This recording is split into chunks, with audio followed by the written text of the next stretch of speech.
Good morning sa lahat. Tara mag-layout and design na tayo ng ating prayers for the GC guys. Using cellphone tayo, docs apps and slides apps ang ating ginagamit na pang design.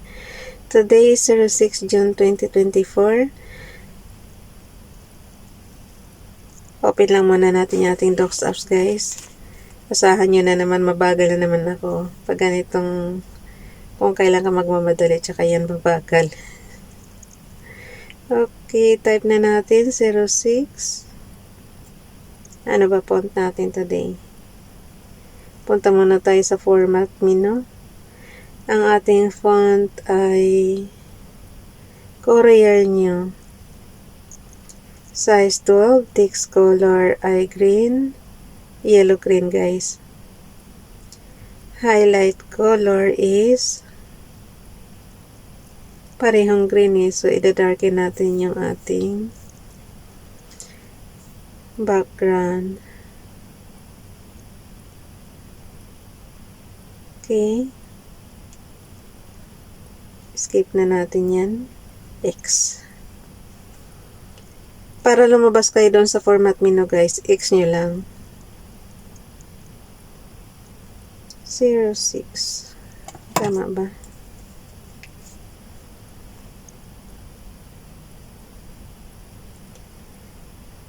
Okay. Mababasa naman eh.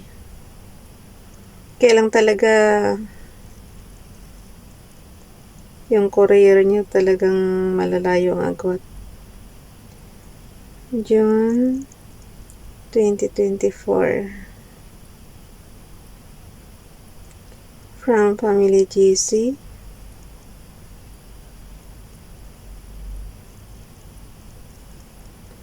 Plus natin yung ating image from photos. Basahin ko lang yung kay Princess Diane sa channel ha.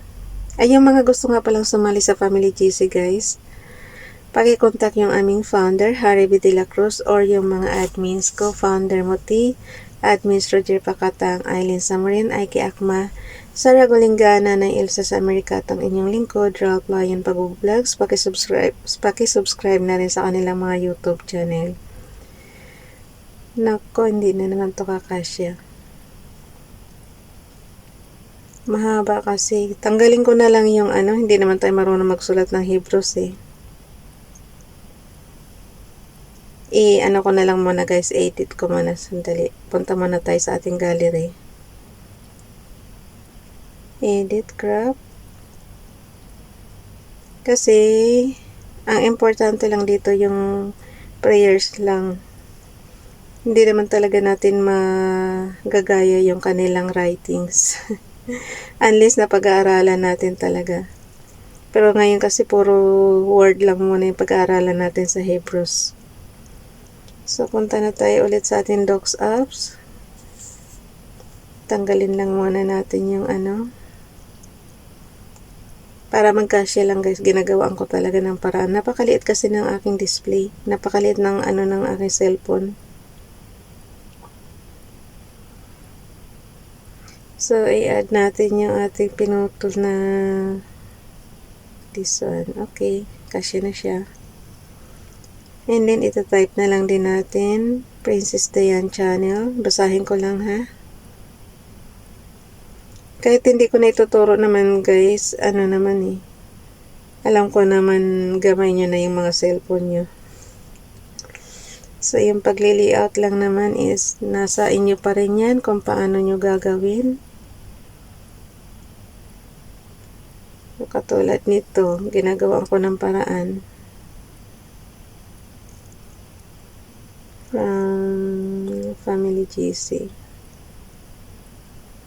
Okay, and then Ralph Lion Pag-vlogs.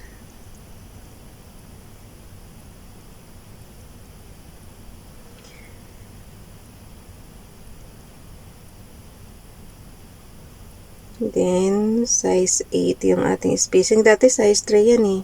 Hindi ko na mahanap dito sa ko kahit hindi ko ma-edit yung kanilang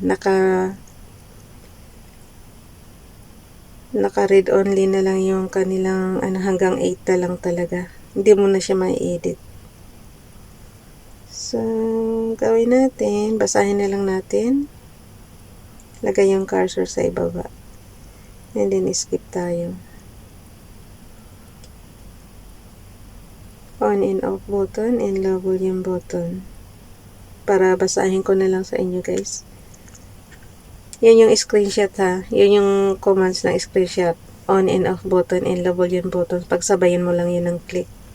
06 June 2024 from Family GC. Princess Diane channel, paki-subscribe guys. Search me, O God, and know my heart. Try me and know my thoughts. Psalms chapter 139 verse 23. Kay Ralph Lyon Pag-vlogs naman yung ating Hebrews Bible guys. Pinutol ko yung pagkakasulat ng Hebrews. So, ano lang to? Yung basic na lang tong, yung standard na lang tong inano ko. Hindi nakasama yung writings ng Hebrews. Kohelet, Ecclesiastes chapter 2 verse 26. For to the Adam that is pleasing in his sight, Hashem gives Chokmah, and as and Simcha, but to the Chutei sinner, Hashem giveth trouble, Hashem giveth the work of gathering and storing up, that Hashem may give to him that pleases Ha Elohim. This also a Hebel, and chasing after a. Parang napakarami. Guys, basahin nyo na lang sa inyong Bible na ayon sa inyong naiintindihang lingwahe. Pero as usual, alam na natin yung Hashem. Ibig sabihin ng Hashem is Yahweh. Tapos yung chote naman, may open parenthesis siya na sinner. So, ibig sabihin kasalanan. Tapos yung... Teka, basahin na nga lang natin.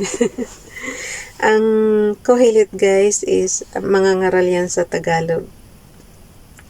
So, dito tayo sa chapter 2, verse 26.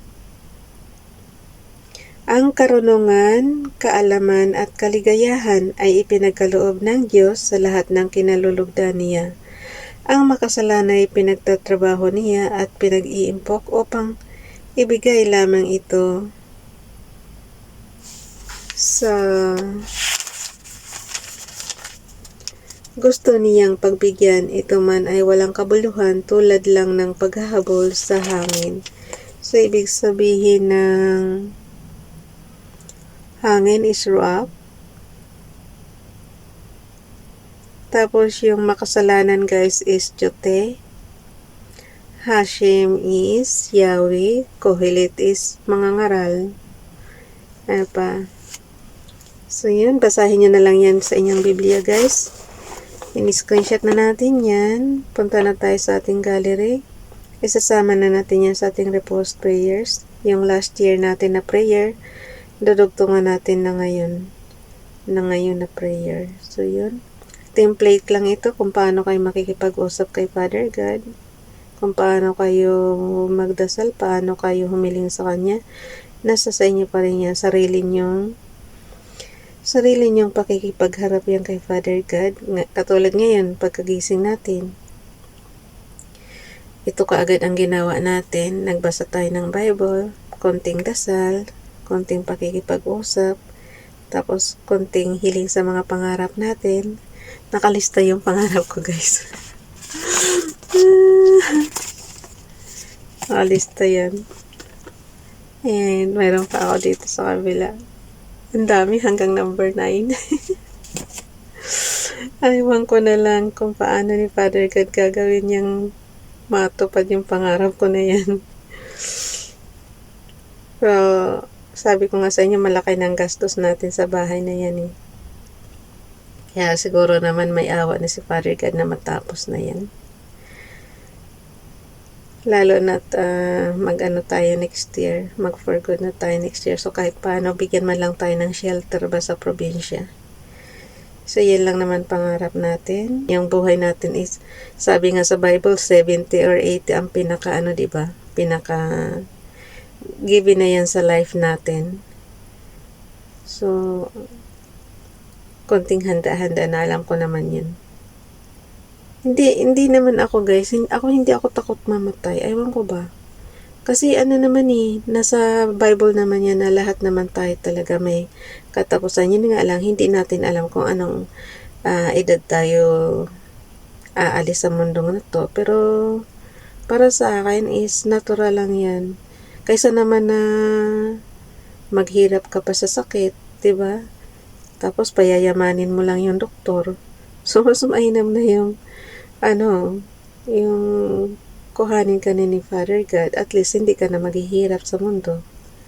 Pero sabi nga, hindi natin madadala yung kayamanan natin. Kaya kahit na yung natin, yung mga material natin na pangarap, hanggang dito lang yan sa mundo. Hindi yan madadala sa kabilang buhay. Di ba nakita nyo naman, pagka kinikremate kayo, pag kinikremate ang patay, abon na lang ang dala-dala niya. Tapos, kaya naman pagka nilibing ang patay, wala namang kadala-dalang kundi yung suot niya lang. So, paano natin, kumbaga sa yung kayamanan sa mundo, hindi gaanong mahalaga kung ang pinaghirapan mo ngayon, guys, pag ikaw mawala sa mundo, na lang yan doon sa mga, mo na, sa mga anak mo, ganyan, papamana mo na lang yan. Pero hindi mo yan madadala sa langit. Ingatan na lang yung ating sarili, and then, okay na yung simpleng buhay. Hindi na sasakit ang ulo mo dyan. Okay guys, basahin lang natin. Princess Diane Channel, and Jesus answering said unto them, have faith in God. Mark chapter 11 verse 22. Kaifbit na naman, a prayer for power. Lord, open my eyes to the incomparably great power I have through you. The same power that raised you from the dead now lives within me. And through your strength I can do all things. Ephesians chapter 1 verse 19 to 20. Philippians chapter 4 verse 13. I ask that through your glorious riches you will strengthen me with power in my inner being, and may you deeply dwell within my heart through faith. Ephesians chapter 3 verse 16 to 17. Thank you for your Holy Spirit and for equipping me with the power I need to live a victorious life in you. Amen. Thank you, Nining. Pagka hindi nyo mabasa guys, kasi maliliit pa, kay zoom na lang. So, yun na. Ipapasa na natin yan sa GC. Bye everyone. God bless.